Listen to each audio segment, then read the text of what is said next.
syafaat dari beliau kelak yaumil kiamat. Untuk mendapatkan keberkahan dan rahmatillah dari Allah Subhanahu wa taala, mari kita buka mengajak kita pada sesi dengan bersama-sama melafazkan basmalah. Bismillahirrahmanirrahim. Pada waktu kami Bismillahirrahmanirrahim. Assalamualaikum warahmatullahi wabarakatuh. Alhamdulillah. Alhamdulillahilladzi arsala rasulahu bil huda wa dinil haqq liyudhhirahu 'ala ad-dini kullihi walau karihal musyrikun wa kafaa billahi shahida. Asyhadu an la ilaha illallah wahdahu la syarika lah wa asyhadu anna sayyidana Muhammadan 'abduhu wa rasuluhu man la nabiyya ba'da. Allahumma shalli wa sallim wa barik wa karrim 'ala sayyidina Muhammad wa ala alihi wa sahbihi ajma'in, amma ba'du. Qala rabbi shrah li sadri wa yassir li amri wa hlul 'uqdatam min lisani yafqahu qawli. Pertama yang kita hormati dan muliakan seluruh pengurus Yayasan Masjid Baitur Rahman, para pembina, pengawas, dan pengurus Masjid Baitur Rahman, para alim ulama, para tokoh masyarakat jadi pandai, dan juga di sini hadir saya lihat ada Ketua Masjid Baitur Rahman periode 2017-2024, Kanda Haji Maradi Hasan, Bapak Ibu, Ayah Bunda semua yang insyaallah dirahmati oleh Allah Subhanahu wa taala. Pertama dan utama untuk kita persembahkan segala puji dan syukur kehadirat Allah karena hari ini hari Ahad tanggal 2 kita masih diberikan umur oleh Allah, diberikan kesehatan, diberikan kesempatan sehingga kita bisa melangkahkan kaki kita di Masjid Baitur Rahman yang mulia ini, rumah Allah yang mulia, yang penuh barokah. Tadi kita dengar disampaikan MC salah sikok dari hamba Allah dipanggil, ya. Kita tidak tahu, begitulah kehidupan ini. Al-maut atau kematian itu adalah rahasia Allah dan bisa datangnya tiba-tiba. Kemudian salawat beriring salam semoga senantiasa dilimpahkan kehadiran junjungan kita Nabi besar Muhammad sallallahu alaihi wasallam yang di akhirat kelak nanti kita semua mengharapkan syafaat darinya. Mengawali tausiah singkat ini kami mohon izin, mungkin saya selama ini banyak mengisi di luar, dan terima kasih jazakallah khairan katsira. Ini pengurus meminta untuk hari ini mengisi jadwal di Masjid Baitur Rahman. Tentu ini bukan maksud untuk menggurui kita semua, karena kita semua masih dalam proses belajar, tetapi adalah untuk mengulang kaji. Karena kata pepatah, lancar kaji karena diulang, lancar jalan karena ditempuh. Mudah-mudahan pertemuan kita hari ini mendapat barokah dari Allah dan menjadi asbab nanti kita dikumpulkan di dalam jannahnya di yaumil mahsyar kelak. Masyarul hadirin, Bapak Ibu, Ayah Bunda, jamaah subuh Masjid Baitur Rahman dirahmati Allah. Kaji kita hari ini sederhana saja, simple, tidak usah jauh-jauh. Saya ingin mengajak kita semua mentadaburi ayat Al-Quran yang telah diwahyukan kepada Rasulullah SAW, yaitu Iqra. Surah Al-Alaq itu adalah surah yang pertama turun. Bacalah. Apa maksud membaca di sini? Kita bukan cuma membaca buku, baca koran, baca WA dan sebagainya, tetapi kita membaca tanda-tanda kebesaran Allah. Kita membaca apa yang Allah ciptakan di bumi ini. Inna fi khalqis samawati wal ardi wa ikhtilafil laili wan nahar la ayatil li ulil albab. Kata Allah, sesungguhnya pada proses penciptaan langit dan bumi, terjadinya bergantian siang dan malam, sungguh terdapat tanda-tanda kebesaran Allah bagi orang-orang yang berakal. Maka saya ingin mengajak kita mengeksplor masjid kita ini. Ketika kita masuk di pintu, ya, itu dulu waktu almarhum Kanda Kiai Agus Haji Muhammad Yamin baik Ketua Yayasan, waktu renovasi masjid ini kilas balik sedikit. Saya dan Pak Haji Yakni Idris diminta oleh beliau, Adindo, coba pilih, coba carikan kaligrafi untuk kita pasang di pucuk pintu masjid. Maka kami ambillah itu surah Az-Zariyat ayat 56. Wa ma khalaqtul jinna wal insan illa liya'budun. Dan inilah jamaah sekalian, Bapak Ibu yang dirahmati Allah, sesungguhnya tujuan kita ini diciptakan. Kita hadir di dunia ini adalah untuk beribadah. bukan yang lain-lain. Namun dalam perjalanan manusia ini lupa, lengah, lalai karena disibukkan oleh urusan-urusan dunia. Padahal tujuan utama itu yang di pucuk pintu di tengah-tengah. Maka kalau kita masuk masjid ini, mari sekali-sekali kita tengadah, jangan berpucuk itu. Ya, yang di tengah, wa ma khalaqul jinna wal insan illa liya'budun. Kemudian di sebelah kirinya kami pasang rakaatul fajri khairum minad dunya wa ma fiha. Hadis sahih riwayat Imam Bukhari. Maknanya salat sunat fajar 2 rakaat sebelum subuh itu jauh lebih hebat, lebih besar fadilahnya dibanding dunia dan seisinya. Kemudian di sebelah kanan pintu kami pasang khairukum man ta'allama al-Qur'an wa 'allamahu. Hadis riwayat Imam Muslim. Maknanya sebaik-baik kalian adalah orang yang belajar Al-Qur'an dan mengajarkannya. Jadi 3 hal inilah KG insyaallah dalam waktu yang singkat ini akan kita kupas secara bertahap. Mudah-mudahan memberi pencerahan, menambah khazanah ilmu bagi kita semua dan bagi kami sendiri. Baik, kita awali yang pertama. Wa ma khalaqul jinna wal insan illa liya'budun.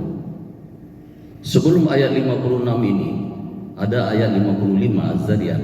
Kalau kita tadabbur, kita telaah, kita lihat apa Allah sebutkan di situ. Fadzakir inna dzikra tanfa'ul mu'minin. Maka berilah oleh kamu peringatan, karena sesungguhnya peringatan itu bermanfaat bagi orang beriman, bagi orang mukmin. Artinya kita ini memang disuruh oleh Allah untuk sering-sering diingatkan.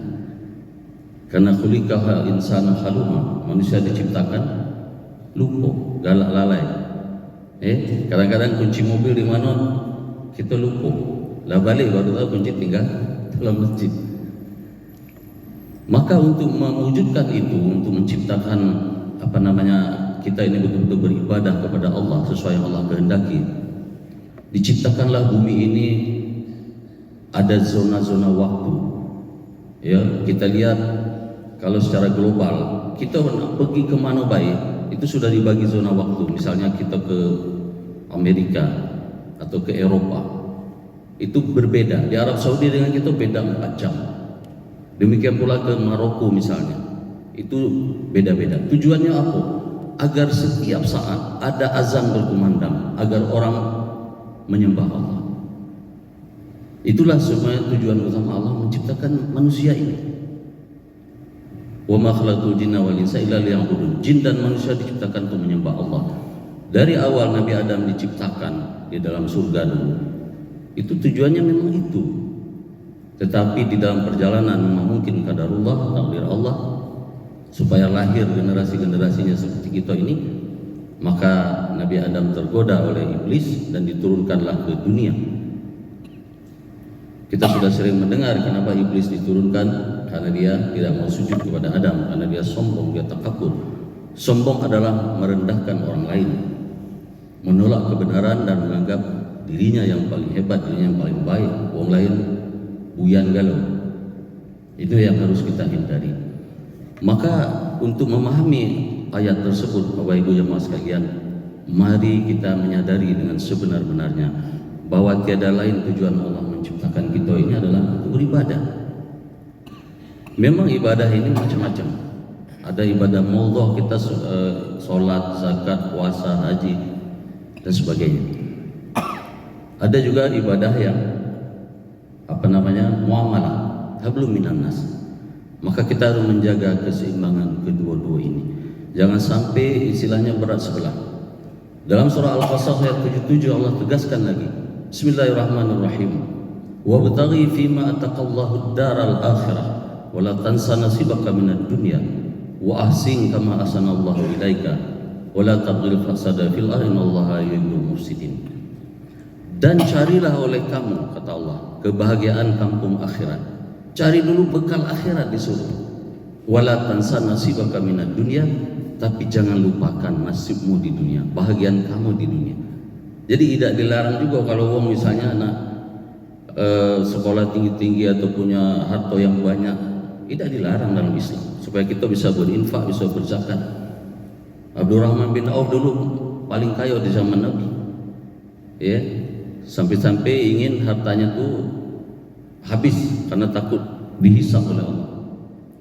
Maka ketika ada wabah, ada penyakit di sana, kurma itu busuk semua, tidak laku, dibeli oleh beliau dan disimpan di gudang. Karena apa? Karena takut hartanya itu dihisap oleh Allah. Tetapi apa yang terjadi? Qadarullah, di Yaman terjadi penyakit yang obatnya satu-satunya bisa sembuh dengan kurma busuk. Lalu datang utusan dari Yaman, dibeli kurma Abdurrahman bin Auf 10 kali lipat harganya. Tidak miskin juga, jadi lebih kaya lagi. Qadarullah. Artinya tidak dilarang. Maka kesempatan ataupun hidup yang singkat ini mari kita manfaatkan dengan sebaik-baiknya untuk menjaga keseimbangan tadi. Ya. Kita cari bekal akhirat dan juga nasib kita di dunia. Terus apa Allah lanjutkan? Wa asing kama asanallahu ilaika, dan berbuat baiklah kamu kepada sesama sebagaimana Allah berbuat baik kepadamu. Allah begitu baik kepada kita. Allah memberikan kita hidup. Allah memberikan kita rezeki. Diberikannya kita iman. Berapa banyak saudara-saudara kita yang tidak memperoleh hidayah, yang kaki akan digodok, dibakar oleh Allah di neraka. Kita bersyukur. Bahkan Abu Talib paman Nabi, Bapak Ibu sekalian, yang memasang badan ya ketika orang-orang kafir ingin mengusir Rasulullah SAW, itu tidak bisa mengucapkan syahadat. Ketika Abu Talib akan meninggal, Nabi membimbing, mentalkinkan la ilaha illallah. Tidak baca ada yang mengucapkannya, Allah tidak mengizinkan. Maka turun ayat Al-Qasas 56, innaka la tahdi man ahbabta walakin Allah yahdi man yasha. Wahai Muhammad, engkau tak baca memberikan hidayah kepada orang yang kau cintai. Akulah, kata Allah, yang bisa memberi hidayah kepada orang yang aku kehendaki. Kalau Allah tidak berkehendak, tak baca. Makanya kita harus bersyukur, Bapak Ibu sekalian. Kita dilahirkan dalam keluarga yang sudah beriman, dalam keluarga muslim, dan ini yang perlu kita jaga. Mudah-mudahan nanti akhir hayat kita juga Allah panggil dalam keadaan husnul khatimah. Jangan dipanggil kita dalam keadaan su'ul khatimah. Itu yang pertama, Ibu sekalian, bahwa Allah menciptakan kita bukan untuk apa-apa, untuk beribadah dan mengabdi kepadanya. Tinggal kita terjemahkan apa bentuk ibadah dan mengabdi itu. Tadi malam di sini juga diadakan peringatan Isra Mi'raj. Saya dengar penceramahnya ada Habib Syukri. Mungkin sesuai dengan tema, biasanya memang tak jauh-jauh dari bahasan sholat itulah. Karena Isra Mi'raj esensinya adalah perjalanan Rasulullah dari Mekah di Masjidil Haram ke Baitul Maqdis, kemudian dimi'rajkan ke langit adalah untuk menerima perintah sholat. Maka jangan pernah kita tinggalkan sholat, karena sholat adalah salah satu yang dimaksudkan oleh Allah untuk kita beribadah kepadanya. Itu adalah salah satu bentuk yang mulai dari kita mukallaf, mulai kita akil balik sampai kita mati, tidak kati toleransi, tidak kati kelonggaran, tidak boleh ditinggal. Maknanya kalau kita sholat sakit, misalnya ada baca tegak, duduk, tidak bisa duduk, berbaring, tidak bisa berbaring, kedip-kedip mata, isyarat. Kedip mata juga tidak bisa, ya sudah, innalillahi wa inna ilaihi raji'un, dimani ke wong, dikirim pakai katil. Kemudian yang kedua hadis dari Imam Bukhari tadi, raka'atul fajri khairun minad dunya wa ma fiha. Banyak orang kaya, konglomerat dan sebagainya, ya, memiliki harta yang berlimpah. Misalnya di Amerika, Elon Musk, Jeff Bezos dan sebagainya. Di Indonesia juga banyak konglomerat-konglomerat yang dikenal memiliki aset triliunan. Tetapi menurut Rasulullah, yang hadis yang dikabarkan oleh Imam Bukhari tadi, itu tidak ada apa-apanya dibandingkan 2 rakaat salat fajar sebelum subuh yang kita lakukan. Maka mari kita mohon kepada Allah, kita diberi kekuatan supaya kita bisa mendawamkan, kita bisa hadir ke masjid ini. Minimal jamaah subuh itu jangan tinggal, jangan sempat tinggal, karena sayang 2 rakaat salat fajar tadi lebih hebat dari dunia dan seisinya kalau kita pahami. Sementara ada dulu kita, saudara kita yang kepengen tapi badan tidak sehat atau ada kesibukan dan sebagainya. Maka kita yang Allah beri hidayah ini, mari kita jaga dengan sebaik-baiknya. Betapa sayangnya kalau kita masih ada umur ini, kita lewatkan begitu saja. Kita memahami hidup ini adalah singkat. Kalau kita sudah kepala 5, kepala 6, apa lagi yang dicari kan?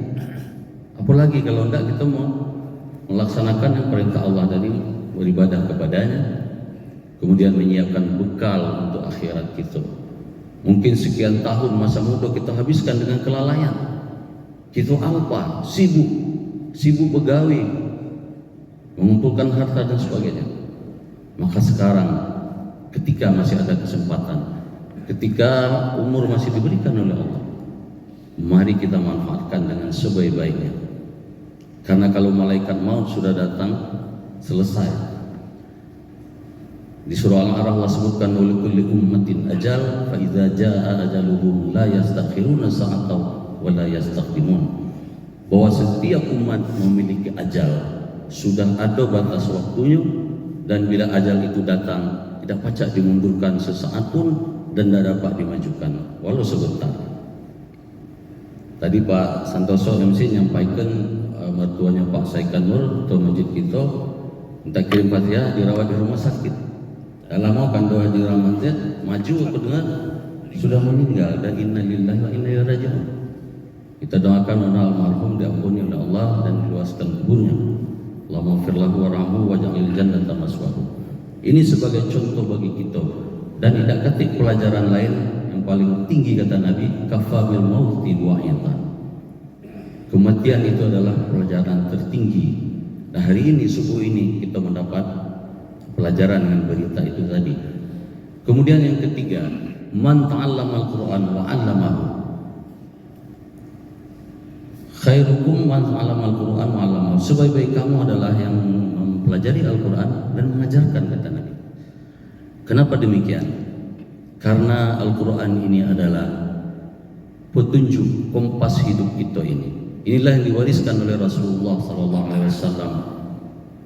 Dua perkara, yaitu Quran dan hadis atau sunnah.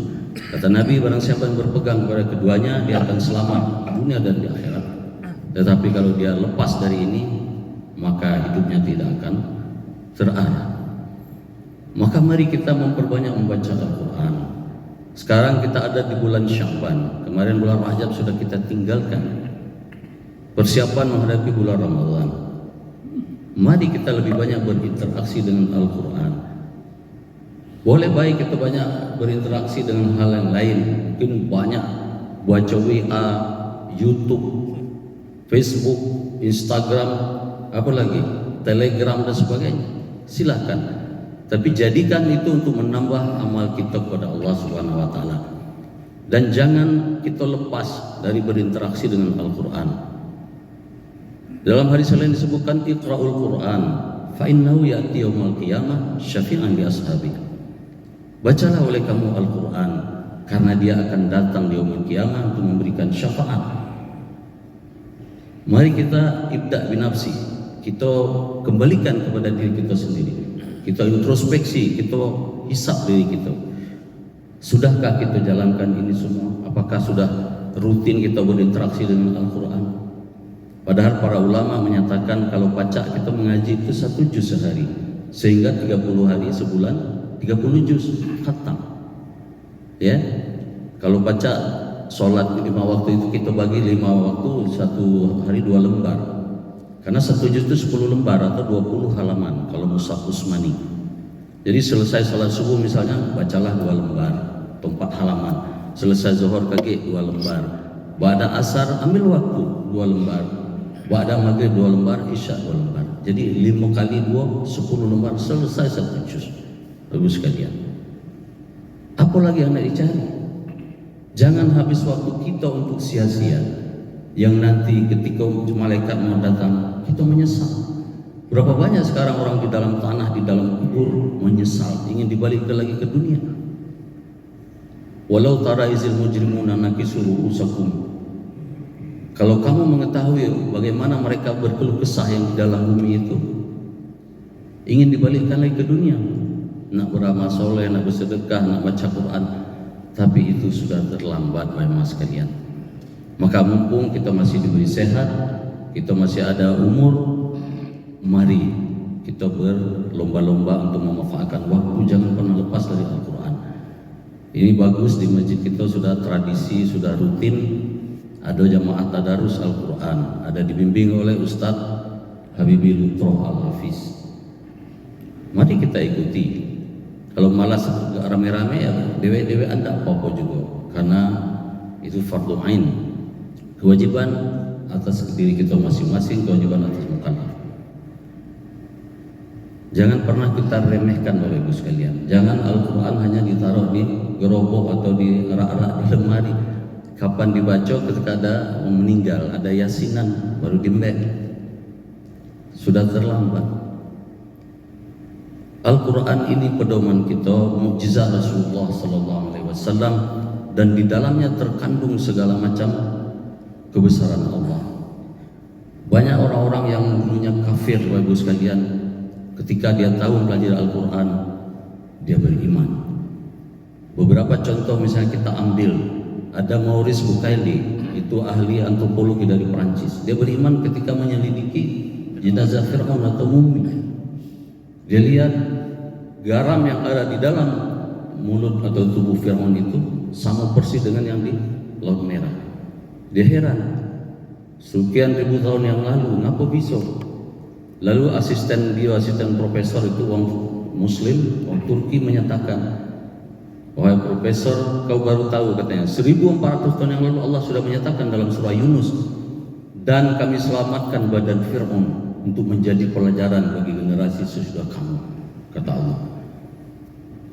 Kita kan sering mendengar sejarah kisah Fir'aun itu mengejar Nabi Musa, Laut Merah terbelah, lalu Nabi Musa selama tongkat menjadi jalan, kemudian sampai ke seberang laut itu tertutup, Fir'aun tenggelam. Logikanya kalau tenggelam di laut kan hilang jasad, apa dimakan iwa atau busuk dan sebagainya. Tetapi memang kehendak Allah diselamatkan jasadnya itu untuk menjadi pelajaran generasi sekarang, bahwa kalau wong ingkar, wong murka Allah akan turun kepada dia, maka selesailah. Dan ketahuilah jamaah sekalian, Fir'aun ini di detik-detik terakhir dia beriman. Ketika dia nak mati, mayatnya nyawanya sudah di kerongkongan, dia, aku beriman kepada Tuhan Musa katanya, tapi dah terlambat, tak bisa lagi. Maka kalau ada rezeki yang bisa sempat ke Mesir, ke piramid, bisa melihat mumi atau jasad Fir'aun itu, ya, masih utuh ribuan tahun. Allah Ta'ala mungkin sampai kiamat dia masih begitulah adanya, untuk menjadi pelajaran. Jangan kita ingkar kepada Allah. Apa yang Allah perintahkan, itulah yang harus kita ikuti. Kemudian apa lagi? Stephen Hawking, Bapak Ibu sekalian, itu seorang ilmuwan Barat, ilmuwan Amerika yang lumpuh, tapi Allah beri kepandaian, Allah beri ilmu, dia sangat cerdas. Dia menyatakan teori Big Bang atau teori terjadinya alam semesta. Jadi berkaitan dengan ayat 56 tadi saya sebutkan, berhubungan bahwa sebenarnya alam ini diciptakan Allah memang mengembang, ya, bukan terjadi dengan begitu saja. Dia teliti itu. Ternyata ini sudah Allah sebutkan di Al-Hajj, Quran surah Al-Hajj, bahwa kami jadikan bumi ini dan alam semesta ini berkembang, tidak statis, artinya dinamis. Di surah Yasin juga sering kita baca bahwa bumi dan benda-benda langit beredar pada orbitnya untuk menjadi iktibar bagi kita sebagai tanda-tanda kebesaran Allah. Surah Al-Furqan dan surah Ar-Rahman, kita sering dengar bahwa ada dua laut yang bertemu. Marajal bahraini yaltaqiyan bainahuma barzakhul la yabghiyan. Ada dua laut yang bertemu, padanya seperti ada dinding pemisah, tidak bercampur. Itu ada buktinya kalau kita pergi ke nyebrang dari Maroko ke Spanyol di Selat Gibraltar. Itu pertemuan sesungguhnya antara lautan Atlantik dengan laut Mediterania. Ya, setelah diteliti oleh para ahli oseania, oleh ahli kelautan, memang kekuasaan Allah, dan banyak ahli yang beriman karenanya.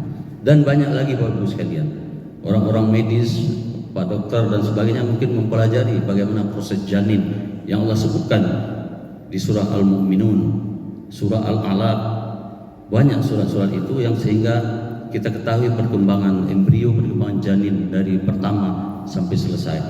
Maka pelajaran utama ini adalah kita mentadaburi apa Allah sebutkan, wallahu yukhrijukum min butuniha ummahatikum la ta'lamuna syai'an wa ja'ala lakumus sam'a wal absara wal afidah qalilan ma tashkurun. Allah yang mengeluarkan kamu dari perut ibumu dalam keadaan tidak tahu apa-apa. Kita ini dilahirkan dari rahim ibu kita dalam keadaan tidak ngerti apa-apa, paling pacak menangis. Lalu Allah berikan wa ja'ala lakumus sam'a wal absara wal afidah. Allah berikan pendengaran, penglihatan dan hati untuk kita berpikir siapa yang menciptakan kita, siapa yang menjadikan bumi ini. Maka kalau ini kita tadaburi janji Allah di surah Al-A'raf ayat 96, mudah-mudahan akan kita peroleh. Walau anna ahlal qura amanu wattaqaw la fatahna 'alaihim barakatin minas sama'i wal ardh walakin kazzabu fa akhaznahum bima kanu yaksibun. Sekiranya penduduk negeri, kata Allah, penduduk suatu kaum, penduduk suatu komplek, penduduk suatu tempat sungguh-sungguh beriman dan bertakwa kepada Allah, maka akan kami bukakan padanya pintu-pintu barokah dan akan kami turunkan rezeki dari langit dan dari bumi. Tetapi mereka ingkar, walakin kazzabu fa akhadnahum bima kanu yaksibun. Kami azab mereka dengan azab yang sangat pedih. Itu kan baru-baru ini dengar di Los Angeles, di California, Amerika itu peristiwa yang di luar nalar, Bapak Ibu sekalian. Ya, kebakaran yang tidak normal. Amerika ini negara canggih, negara hebat, punya pemadam kebakaran yang super canggih. Dari bawah Brown Weir, mungkin ribuan, ratusan ribu mereka punya. Dari pucuk helikopter, pesawat-pesawat pengebom untuk memadamkan api, tetapi mereka tidak pacak melawan kekuasaan Allah. Allahu Akbar. Rumah-rumah miliuner yang saya sebutkan tadi, habis. Rumah-rumah artis Palembih, Palisade yang paling ngetop di Hollywood itu habis. Kita lihat di video yang dikirim di WA yang viral, seperti ada burung yang membawa api itu. Lalu Allah tiupkan angin tornado dan rumah yang permanen yang beton pun habis dimakan api. Maka kalau Allah berkehendak, kun fayakun, jadilah maka jadilah. Jangan pernah kita ragukan Al-Quran, Bapak sekalian. Saya kira ini hal-hal yang pokok untuk kesempatan ini. InsyaAllah di lain waktu mungkin kita bisa lebih perdalam lagi, bisa kita tambahkan. Barangkali seperti biasa ya, menjelang sholat Isra ada diskusi atau ada tanya jawab, kami persilakan kita saling sharing, saling memberikan masukan. Demikian, terima kasih, kami serahkan kepada MC. Baik jemaah sekalian, ini tadaburi yang kita pada Zoom ini tentang intinya. Silakan Pak Ustaz. Assalamualaikum warahmatullahi wabarakatuh. Waalaikumsalam warahmatullahi wabarakatuh. Ustaz, tadi Bismillahirrahmanirrahim. di pertama dibuka itu diciptakan jin dan manusia untuk beribadah. Artinya sepanjang hidup kita ini sebenarnya diperintahkan Allah untuk beribadah.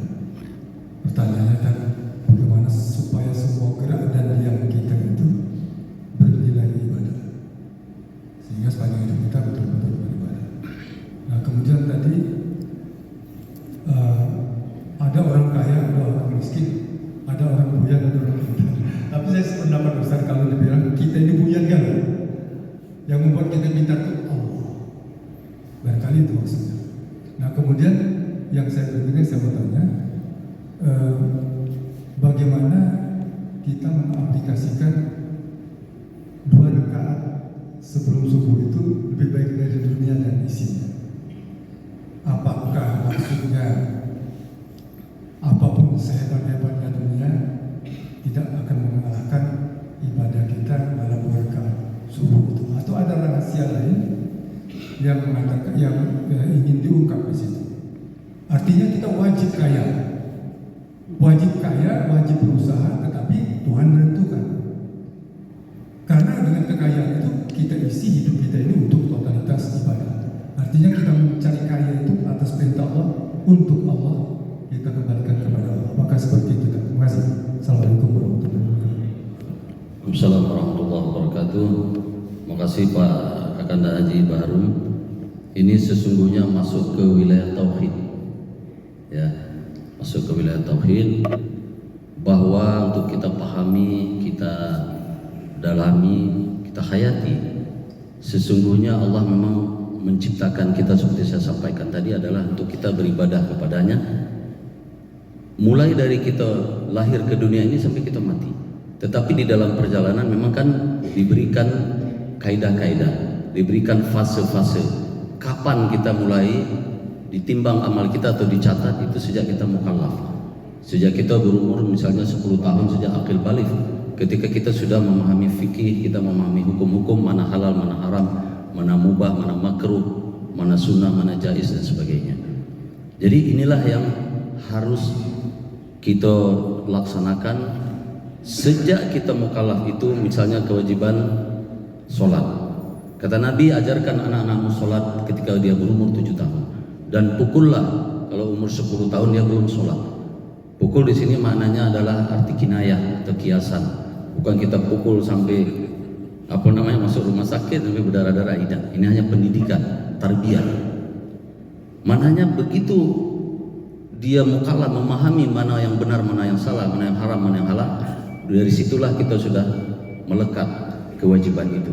Sampai kapan? Sampai kita mati, sampai kita masuk ke liang lahat. Disitulah fase atau periode kita beribadah kepada Allah. Dan ibadah ini kita sudah memahami juga, sudah sering kita dengar macam-macam, ya. Dalam hadis Bukhari disebutkan mengenai Islam. Madza Islam? Apa itu Islam? Al-Islamu ala khamsin. Islam itu dibangun atas 5 perkara. Yang pertama adalah syahadatin an la ilaha illallah wa anna Muhammadar Rasulullah. Kita bersaksi bahwa tidak ada Tuhan disembah melainkan Allah, dan kita bersaksi Nabi Muhammad Rasulullah. Ini yang pertama fondasinya. Ini adalah tauhid. Kita mengakui bahwa Allah itu yang menciptakan kita. Kita mengakui kita ini hamba, kita khalik, kita makhluk. Khalik yang menciptakan itu Allah, maka kita harus menyembah Dia. Itulah Allah fardukan tadi, salah satunya sholat, yang peristiwa Isra dan Mi'raj. Kemudian yang kedua, wa iqamis shalah, kan, tegakkan sholat. Wa ita'iz zakat, kita bayarkan zakat. Karena kalau tadi kayo sampai nisab ada haul, ada hak orang miskin di dalamnya, minimal 2,5%. Kita harus tunaikan. Jangan harta itu kita genggam seolah-olah punya kita galau. Tidak. Itu dalam rangka ibadah kepada Allah. Kemudian diwajibkan juga kita berpuasa. Berpuasa untuk mengekang hawa nafsu. Kita merasakan lapar seperti orang-orang miskin yang di bawah kita. Kemudian yang kelima, wahajjul baiti man istata'a ilaihi sabila. Pergi ke haji, menunaikan ibadah haji bagi yang mampu. Ini sesungguhnya rangkaian-rangkaian dari ibadah itu. Ini vertikal adalah hablum minallah.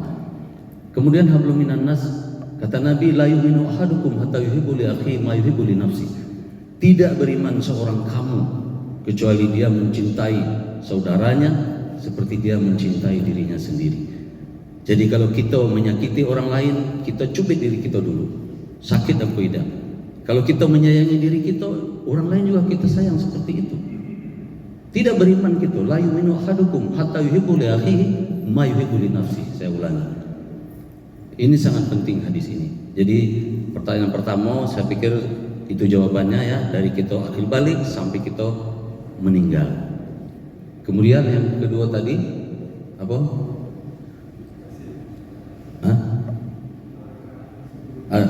Al-Khatal Fajri khairun minad dunya wa fiha, yang sebelah pintu sebelah kiri, ya.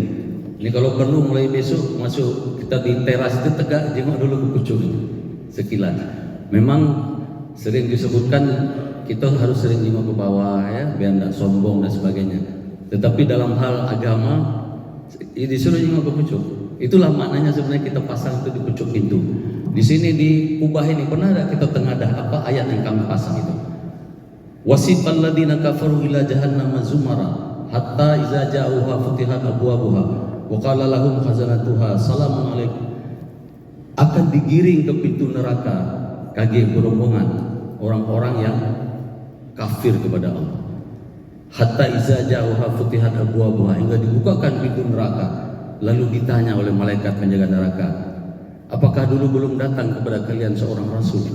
Apakah dulu belum datang kepada kalian seorang nabi? Belum datang kepada kalian seorang ustaz, seorang asatidz menyampaikan tentang keesaan Allah? Itulah mana ayat-ayat yang kami pasang.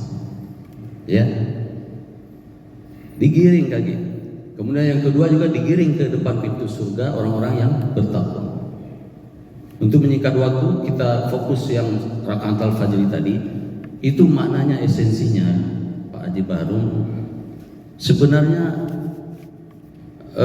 Allah ingin membangunkan kita, ya. Membangunkan bukan dalam arti bangun tidur saya, bukan, tetapi untuk membangunkan kesadaran kita, kesadaran diri bahwa kita ini begitu bangun tidur sudah langsung harus banyak bersyukur kepada Allah. Makanya doa yang kita baca bangun tidur itu, alhamdulillahilladzi ahyana ba'da